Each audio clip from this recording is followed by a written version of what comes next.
Hi everyone, I'm Tabitha and I've read 5 more books.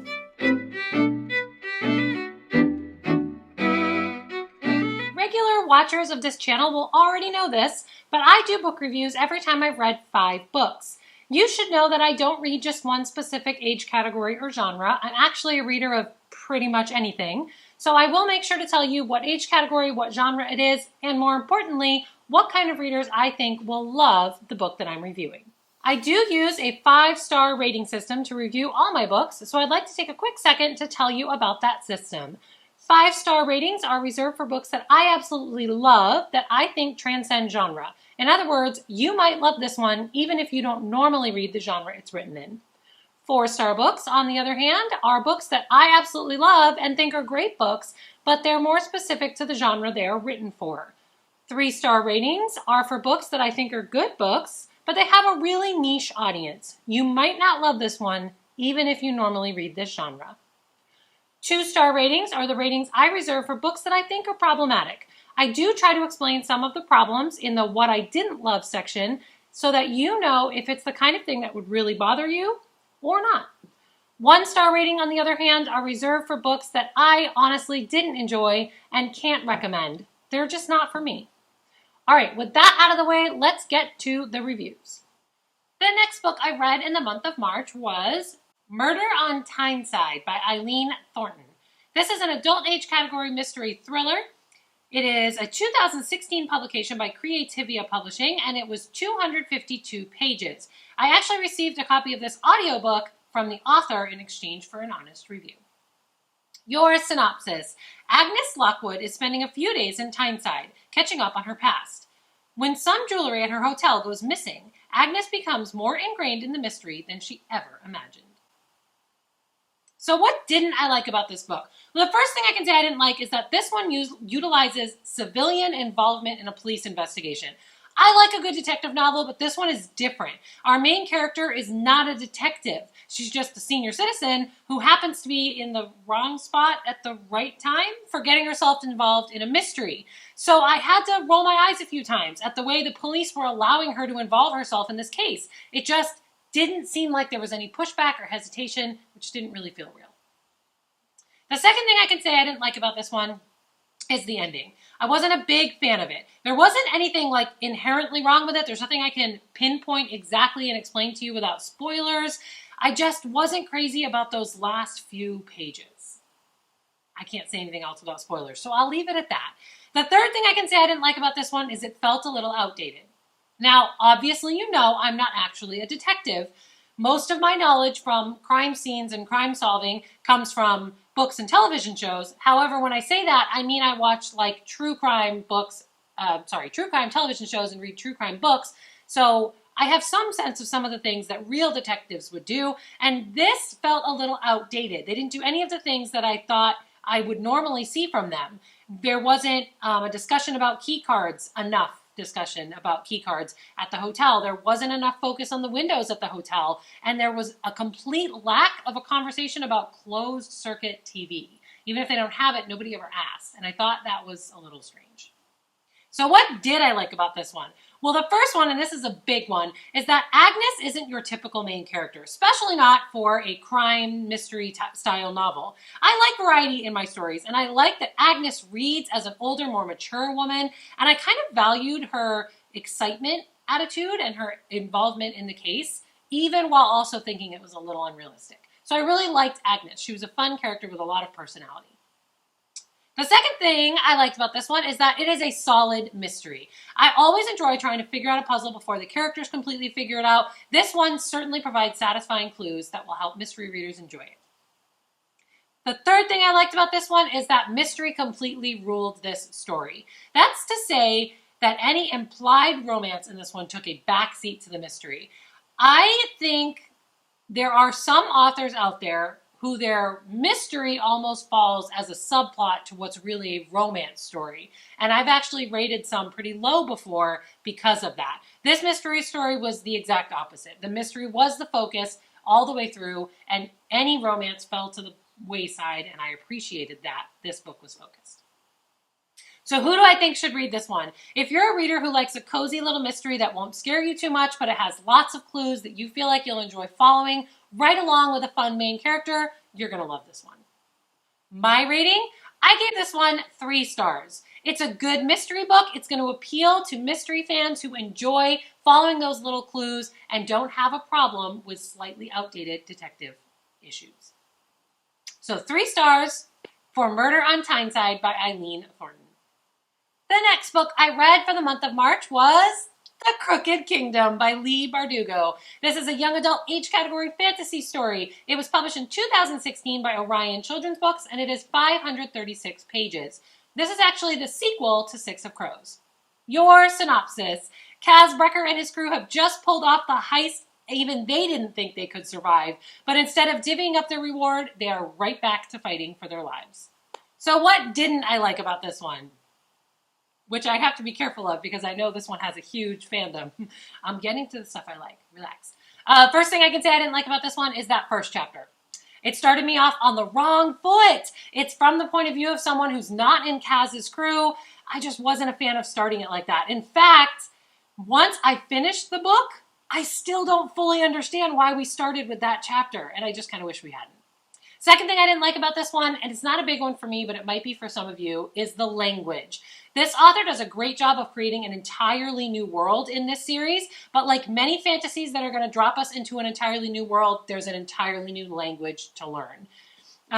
You're helped along the way by the glossary that comes at the back of the book that you can flip to if you want to. Just be ready to be frustrated in a few spots when there's words you know you should know and you can't remember them. The next thing I can say I didn't like about this one is the pacing. There are a few spots that lagged in this one, and I think because of the heist material, there's a few spots that are told out of order. Most of them work, but a few of them made me feel like we missed the important or fun event in the story to skip over it, and then later it surprised me when it was thrown back in. It's a little thing because in the end it works, but it's worth mentioning that it frustrated me a few times before it kicked back in. So what did I like about this one? The first one, and this is huge for me, and if you watch this channel, you know this, morality questions. My favorite thing to play with in a book, hands down, is morality questions. Those questions about a character's actions or is a person good or bad. I love morally gray characters. I love playing with the idea of can you be a good person if you've done bad things. These morally gray babies in this book, I love them. They're amazing. Second thing I liked about this one is it is intense. It's intense. This book twists and turns so much. You think you're on a roller coaster. It's crazy. You all know that I love to be surprised by the way a book goes. I don't like to have it all figured out. This one delivers for sure. Again, and I think I said this about Six of Crows, this book kind of reminds me of Ocean's 11 just because it's got that heist type drive to it and it's going to surprise you and you're going to love the intensity. The third thing I liked about this one is the growth of the characters. Even with morally questionable characters, I was glad to see that these guys grew through the story, through the series. I'm happy with how these arcs played out. I'm happy with how the characters ended up, and I do appreciate the way all of them changed, which is an unpopular opinion because some people didn't like the changes in these characters. But I did. I thought it was realistic for their age and realistic for what they've gone through, that they aren't the same people at the end of this 2-book series. So who do I think should read this one? If you also like morally questionable characters or heist type stories, you really should start with Six of Crows and read this duology. Because yes, it's long, but it really is very well done. If you like the idea of a fantasy that uses magic, brings in political questions, and centers on revenge, you are going to love this series. My rating? I gave this book 4 stars. I think this one will please fantasy fans everywhere. It's very well done, and I love those morality questions. So 4 stars for The Crooked Kingdom by Leigh Bardugo. The next book I read in the month of March was Moon Girl 1, Moonrise by Briony Rose Smith. This was independently published in 2017. It's a young adult fantasy story, and it is 205 pages. And I was given an electronic copy of this book by the author in exchange for my honest review. Your synopsis. People of the world have been developing powers and taking up masks to join the age of heroes and villains. When Dreda crosses paths with a villain, she may find a job she didn't expect. So what didn't I like about this one? The first thing I can say I didn't like, and this one unfortunately is a big one, is that there were mistakes in grammar and spelling all over this book. There's a lot of errors, and there are even some that drastically change the meaning of a sentence. There's even a couple of times where the typo results in someone's name being incorrect. So instead of being Tim, maybe it says time, and it really changes the entire meaning. I had to read it really, really slowly in order to make sure I fully understood what it was trying to say. The second thing I can say I didn't really like about this one is names. The characters have multiple names. They have their real names, their secret identities, and then their hero-villain name. It gets confusing more than once because a character's name will change depending on who they're talking to or whether you're in their head or not. And a couple times I kept forgetting who they were, which one was which. The next, third thing I didn't like about this one is the action scenes. They weren't my favorite. Hand-to-hand combat can be really tricky to write. I think some of these action scenes suffered from feeling like they were too slow because we were getting so much detail that the fight scene would go on for too many pages, making it seem like it was a really long fight, when in reality it wasn't. We just had all this detail. So combat scenes can be really tricky to write, and I just feel like these ones needed a little love. So what did I like about this one? Well, the backstory that you're getting for Dreda is great. It's great. She's an interesting character. She had a really shocking life up to this point. I like the idea of hearing her story. I like where we jumped into her story in her life. And I like the way we learned about some of her backstory. We didn't start with the backstory and go linear. And I really like that. That worked for this story. The second thing I can say I liked about this one is the scores. I don't want to spoil anything, so I'm just going to say that the way the author chose to have a hero or villain rated was really unique and very cool. The third thing I liked about this one is the concept itself is really interesting. I feel like I've read a bunch of hero origin stories over the years, but I like the way this one felt different. It makes heroes and villains feel commonplace, but at the same time, it makes it obvious how this one is different. And so really, it was a very cool concept, and I really liked that. So who do I think should read this one? If you're not bothered by grammar, and you like origin stories, hero origin stories, and you like the idea of one that's a little different, I think you'll like this one even more than I did. If you like your action stories to stay away from romance, you're going to like this one. My rating? I gave this one 2 stars. The grammar was really problematic for me. Having to slow it down so much and figure out what it meant was really problematic. But if you feel like you can ignore that, I think you're really going to love this one. There's a solid story here. It just needs another editing pass. So I gave 2 stars to Moon Girl, Moonrise by Briony Rose Smith. The next book I read in the month of March is Water for Elephants by Sara Gruen. This is an adult age category historical fiction book. It was published in 2006 by Algonquin Books, and it is 335 pages. Your synopsis. Jacob Jankowski, whose life has recently undergone chaos in 1932, jumps aboard a passing train and enters the world of a second-rate traveling circus. So what didn't I like about this one? The first one, the sex. Okay, I normally don't have a problem with sex in books that are written for adults. I don't have a problem with that. But this one had some strange scenes that I didn't feel like were necessary for the story we were trying to tell. Like, why are you telling me this about this person? So that was one that was a big one for me. I just don't know why they were in there. The second one, the characters. I wasn't invested in them. I didn't particularly like Jacob. I liked to not like Marlena. I was kind of annoyed with her. I didn't like her, which was a problem because I think I was supposed to. I didn't like Uncle Al, but you weren't supposed to. He was like a walking cliche. I wasn't crazy about him. So that's tough. Because normally if I find a really strong character that I like, it'll pull me right into the book and I'll just keep reading because I like that character and I have to know what happens to them.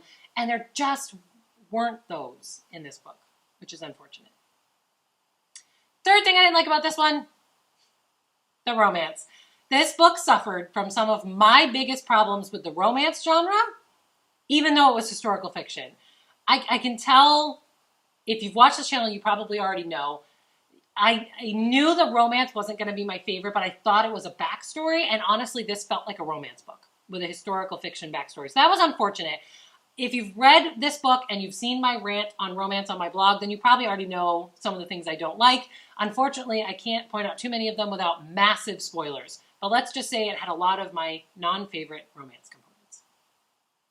So what did I like about this one? The big one? The circus life.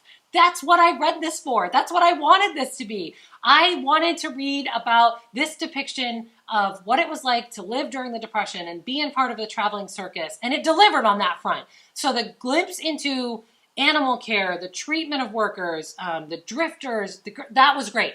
That is exactly what I wanted. I just ate up that stuff. I feel like without the drop into older Jacob, I would have liked this one even more. That stuff was wonderful. Second thing I liked about this one was the ending. And looking at the reviews, that's an unpopular opinion. This one catches a lot of flack for its ending. I get that because it seemed to try and give you that happily ever after ending you'd think you'd want if you were the romance fan. But I have to say I didn't mind the ending because, again, I'm not a huge romance fan, but also because I like endings that are unpredictable. And this was unpredictable and it was surprising. So I enjoyed that.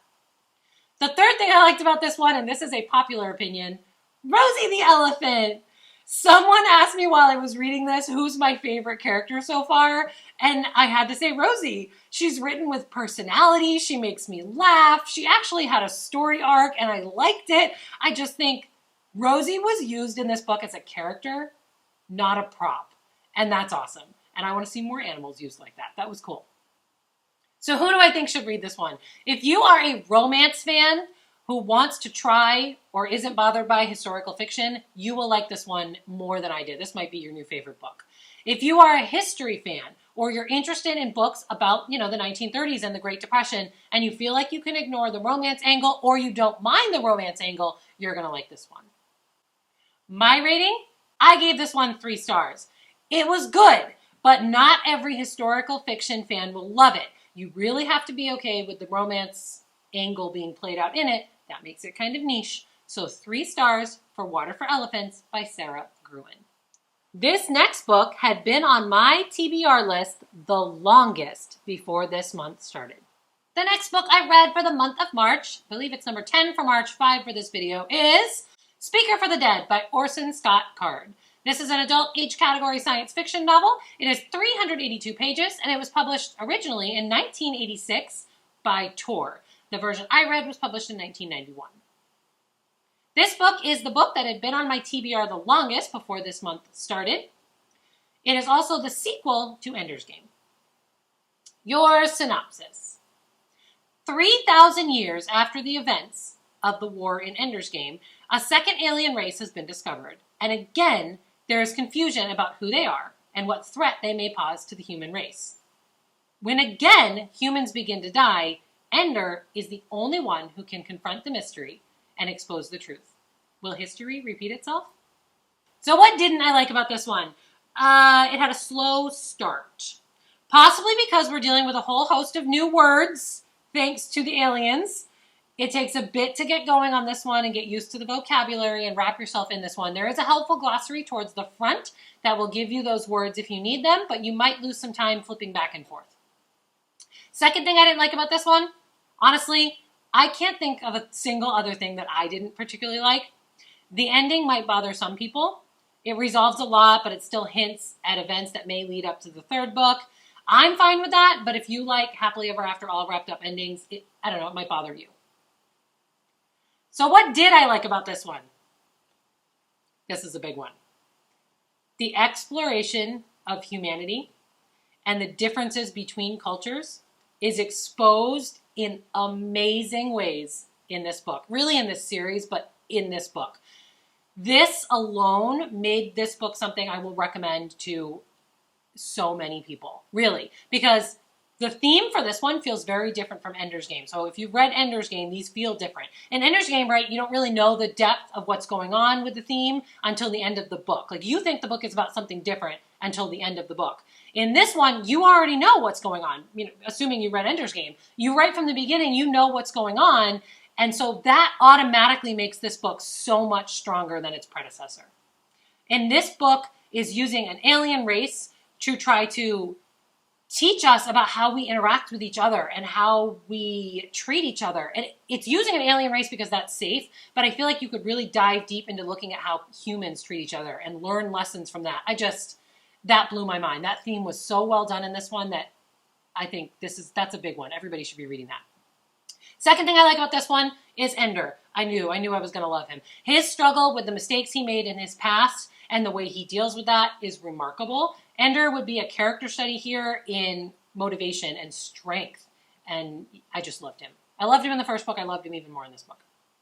Third thing I liked about this one is the space travel science. If you read science fiction, you're going to love the way that time spent traveling at light speed was explained, if that makes sense. It's actually used as a plot tool. It's used in this book. It's not just offhand mentioned. It's an important plot point. So it was kind of cool. I could see some really interesting discussions coming out of that one.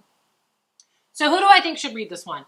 For sure, science fiction fans. If you are a science fiction fan, you appreciate space travel, you're going to love this one. You've probably already read it.